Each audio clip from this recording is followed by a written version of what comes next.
নবজাতকের জন্মের কতদিন পর গোসল করাবেন? আসসালামু আলাইকুম। আজ আমরা জানব নবজাতকের জন্মের কতদিন পর গোসল করানো নিরাপদ। প্রথম কথা মনে রাখবেন, নবজাতকের জন্মের পরপরই গোসল করানো উচিত নয়। কখন গোসল করানো যাবে? জন্মের 24 থেকে 48 ঘন্টা পর গোসল করানো যায়, তবে সবচেয়ে ভালো ও নিরাপদ হলো 3 থেকে 5 দিন পর। কেন দেরিতে গোসল করানো ভালো? শিশুর শরীরে জন্মের সময় একটি সাদা আস্তরণ থাকে যাকে বলে ভার্নিক্স। এটি শিশুকে ঠান্ডা ও সংক্রমণ থেকে রক্ষা করে। তাড়াতাড়ি গোসল করালে শিশুর ঠান্ডা লাগতে পারে।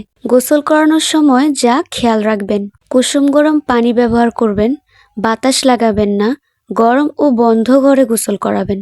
সময় রাখবেন 5 থেকে 7 মিনিট, অর্থাৎ 5 থেকে 7 মিনিটের মধ্যে গোসল সারতে হবে। হালকা হাতে গোসল করাবেন। নাভি শুকানো না থাকলে পরিষ্কার কাপড় কুসুম গরম পানিতে ভিজিয়ে শুধু শরীর মুছিয়ে পরিষ্কার করবেন।